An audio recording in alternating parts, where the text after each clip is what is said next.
ये हमारे हुक्मरान और सियासतदान है ना, ये गरीब से भी रोटी छीन लेते हैं। सियासत से इनके दिमाग इतने हैवी हैं कि गरीब आदमी आवाम जो है इनकी बातों में आ जाती है और इनसे मामला जो भी हैं ये कहते हैं ये आया है तो ये ठीक हो जाएगा, ये आया तो ये ठीक होएगा।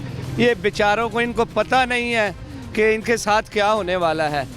एक अंडे को मिसाल ले लें आप, 10 रुपये का अंडा मिलता था बेटा जी खाने के लिए पका हुआ, अब 40 रुपये का मिल रहा है। क्या ये नायाब चीज़ है अंडा? तो ये 10 रुपये के अंडे से 40 रुपये हो गए हैं तो गरीब आदमी की तनख्वाह कितनी बड़ी है। अगर मेरा सेलमैन है तो मैं कहता हूँ मैंने नहीं बढ़ानी। क्यों नहीं बढ़ानी जी? इसलिए नहीं बढ़ानी कि मेरा कारोबार ही नहीं है, मैं क्या करूँ? मेरे तो किराए नहीं निकल रहे, बिजली के बिल नहीं निकल रहे, मैं क्या करूँ? इसको क्या कर दूँ मैं इसीलिए 4 आदमी हैं तो इसको 3 कर देता हूँ, 3 को 2 कर देता हूँ। बेरोज़गारी बढ़ेगी। इन सियासतदानों को कोई ऐसी मामला तो जो इनके बनाने चाहिए, जो रिक्वायरमेंट के मुताबिक इनके जो कानून है, ये छोटों के लिए कानून है, बड़ों के लिए कानून नहीं है। बड़े तो आज़ाद हो जाते हैं।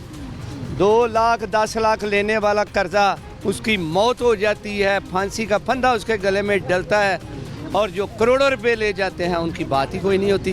8 फरवरी सर वोट किसका है? 8 फरवरी इलेक्शन के दिन आपका वोट किसको?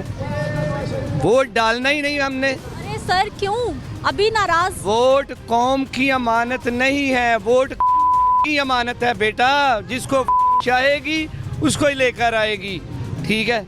ये फिर कौन मुझे बतलाएगा, मुझे कौन बचाएगा?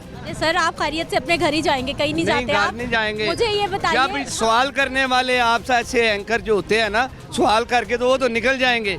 आप तो अपने माँ को बाप को बचा लेंगे, दूसरों को कैसे बचाएंगे? अरे सर आप खैरियत से घर जाएंगे? कोई नहीं बेटा, कोई नहीं। जिसकी बारी आती है ना वही चक्की में पीसा जाता है। चले मुझे फिर ये बताइए कि आपकी नज़र में कौन सा ऐसा हुक्मरान होगा, उसमें क्या ऐसी खसूसियात होंगी कि आप समझेंगे मेरा वोट इसके लिए हो सकता है? वोट मैंने बोला है कि मेरा एक वोट मैंने डाला है सिर्फ। जब ये इमरान खान आने लगा था ना तो मैंने एक वोट ज़िंदगी का पहला यूज़ किया है 2018 में। हाँ, जब इमरान खान लगा जो भी सन था, ठीक है, उसलिए मैंने क्या ये ना आ जाए। आप बोलेंगे आप इसको क्यों कह रहे हैं जी? आपकी मर्जी, आप कह सकते हैं सर। मैं नहीं, हाँ। ये जमहूरियत है ना, जमहूरियत है। 100 पागल होगा और एक समझदार होगा। जमहूरियत 100 पागल को कहेगी ये सही है, ठीक है? नमाजी में जब नमाज को पढ़ने मस्जिद में जाते हैं तो वो 5 होंगे और सलमे में 100 होगा, वो सलमे वाले ठीक होंगे। जमहूरियत ये कहती है। जमहूरियत गलत है, जमहूरियत नहीं है, सही नहीं है। जो समझदार लोग हैं वो आगे आए, वो काम करेंगे। जो सियासत आज की हाल का धोखेबाजी, बेरोजगारी मामला इसी तरह ही है। ये गरीबों को नहीं पता ये सियासत क्या है। जो सहाबा और नबी सल्लल्लाहु अलैहि वसल्लम काम करते थे सियासत की, वो दीन पर ईमान के लिए चलते थे बेटा।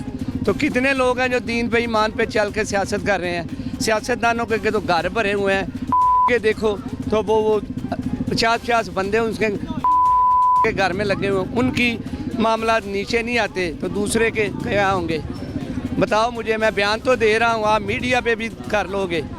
अल्लाह के और उसके रसूल के वास्ते मैं कहता हूँ, और यार हुक्मरानों कुछ ख्याल करो, कुछ एहसास करो। अगर दुनिया से जाना है, ये 50 साल की ज़िंदगी है, 60 साल की ज़िंदगी है, एंड 100 है।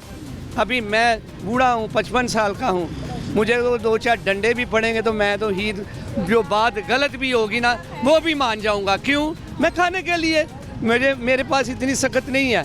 एक वक्त मैं कमांडो था, ठीक है, लेकिन अब मैं बूढ़ा हो चुका हूँ। अगर जो हुकूमत करेगी मेरे साथ तो मैं क्या कर सकता हूँ? फिर मुझे शहादत मिलेगी, खैरियत से घर जाएंगे, कुछ नहीं होगा।